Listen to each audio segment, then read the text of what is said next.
right now whether or not if I want to just use the FX30 the entire shoot, or if I want to just switch back and forth from the FX6 to the FX30. I brought both cameras. The reason why I brought both cameras is because on the shot list that this client sent me for this event, they want some small interviews of like the staff and then the customers testing out the products and stuff.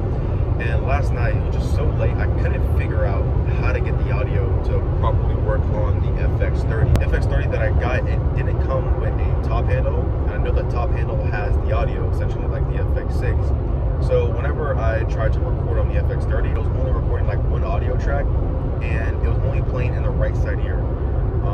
And I couldn't figure out how to fix it. I was just super tired last night. I really didn't feel like playing around with it. So I just brought the FX6. So I'm most likely probably gonna conduct the interviews on that. And I'm not sure yet if I wanna switch back and forth between using the FX6 and just only using the FX30 for photos, or just using the FX30 for both photo and video. The client wants it in 1080p, 60 frames per second, and S-Cine tone because they want a fast turnaround time. Initially, the client did want me to edit as well.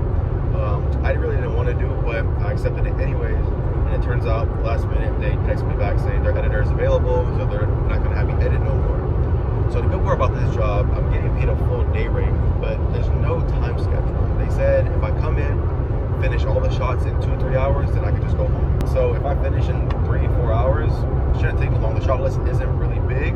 I get to go home early and I get a full day rate, so you can't beat that. Another thing I want to just throw in is if you ever get a job and they have a shot list like the one I'm doing now, I recommend you always bring like a tablet or like an iPad or something, especially if you have to keep going over the shot list. It just looks more professional rather than just pulling your phone out and scrolling through your phone looking at a shot list. It just having the iPad or having a tablet essentially just looks a lot more professional, and that's the biggest thing when you get these jobs. You want to carry yourself in a business manner. Honestly, it goes to even sometimes how you even dress. You want to look business casual. In doing that, clients notice that. They notice how you speak, they notice how you talk, they notice how you dress, how you work, how you act, how you act under pressure, how you act under difficult situations. They pay attention to all that, and that honestly sometimes can be a big factor whether or not they want to hire you again. Probably wondering, why am I eating and not filming, and when is this vlog going to start? When is the behind the scenes going to start?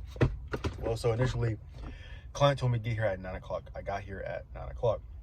I go out, I see the client, he's setting up a tent, and I'm like, is this the event? He told me that the event got pushed back, it got changed, so now it doesn't start till 11 o'clock. If you want to get into event videography, this happens all the time. So I just went to Taco Bell, gave me some food because he said I can go and get some food, but this is typical with events. It's always never going according to plan. My last event that I did, it was so bad, it was like 5 hours late. I'll post a vlog on the screen somewhere. That event started like 5 hours late, so that kind of ruined everything a little bit. But that's the thing with events, it's a lot of waiting. I'm just gonna enjoy this Taco Bell. Does anybody like Taco Bell coffee? I'm not a big coffee guy, but I don't like hot coffee. I like cold coffee. This is a cinnamon coffee, so this one is pretty good. It's not bad. So since I'm here waiting for the job, let me show you guys really quick the biggest issue that I have with this FX30 paired with this Atomos monitor. For some reason, I don't know why, I had the same issue with my A7S III. It doesn't display the entire screen. As you can see right here, on my FX6, it literally shows the entire screen, like the whole screen is displayed.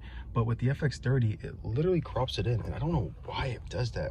I had the same exact issue with my A7S III whenever I paired it with a monitor, and honestly, it's kind of annoying. All right, so it's just, you see what I'm talking about? It doesn't fill the entire screen, which I don't like.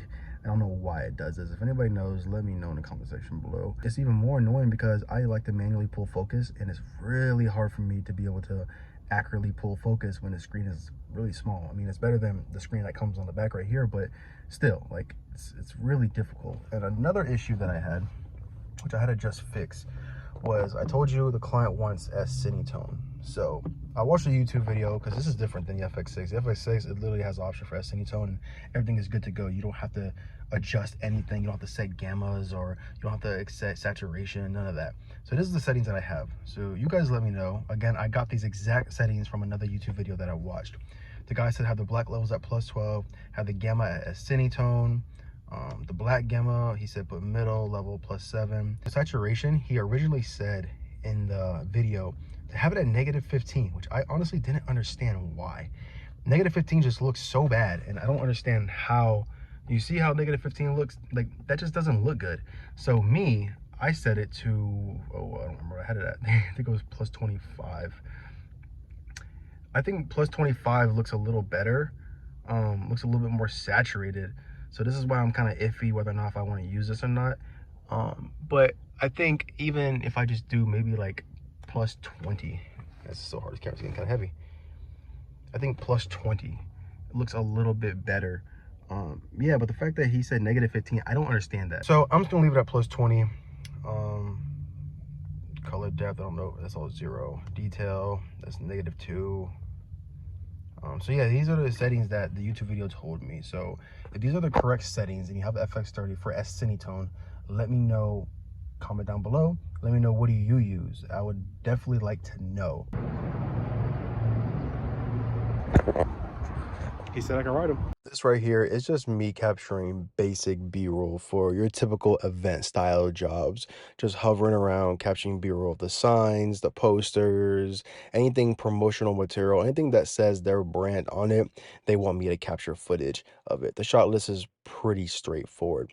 Now, one thing I do want to talk about with you guys and maybe get some of your guys' opinions is, for these type of shoots, these type of jobs, events, it's really hard for me to try to capture B-roll. It's really hard for me to find places where I can set my phone down because I'm always moving. I'm constantly trying to film the action. I'm constantly trying to just film things where I'm gonna be kind of far away from my phone. And I want to give you guys a different perspective. I want to give you guys a different angle. I'm still going to film a lot of these behind the scenes on my phone because it's just more practical. It's very easy to pull out a phone and just hit record. It's fast, it's seamless, and it's smooth. But when I get these event jobs, it's honestly, I feel like I'm not giving you guys a proper angle. I want you guys to be in the action with me. So this is what I came up with.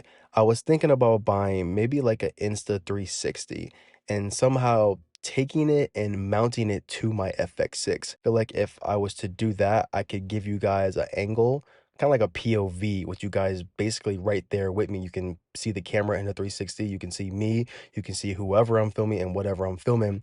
And the reason why I kind of want to take that route is because I feel like it would be more low key versus me strapping like a GoPro on my chest or on my head.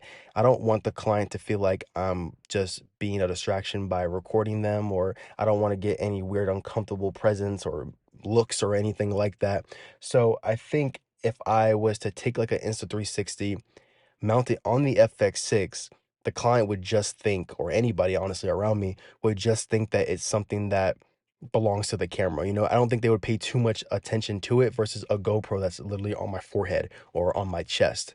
So let me know in the comment section below. I'm gonna honestly probably rent one out before I buy it. I don't want to waste money and I don't like it.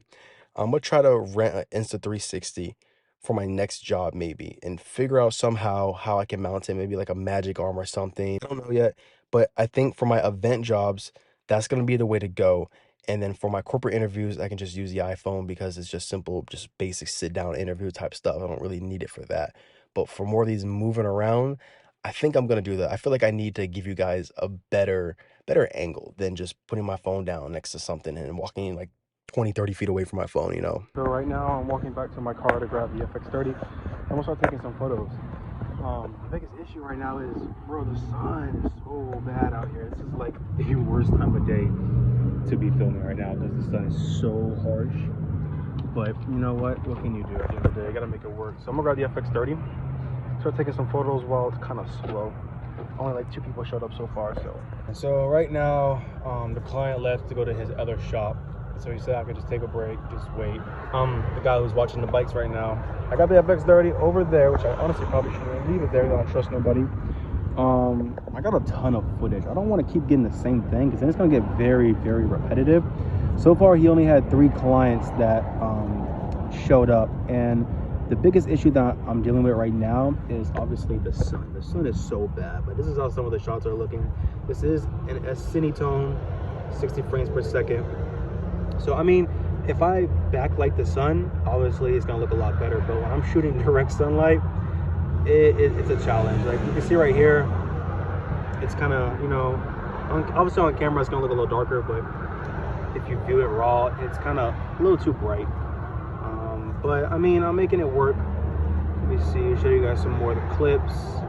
I'm allowed to show you guys this stuff, so I'm just gonna show you a little preview.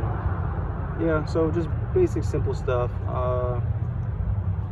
Yeah, B-roll just basically is showing the bikes off, showing the products, and let me know what you guys think. This is how some of it's looking.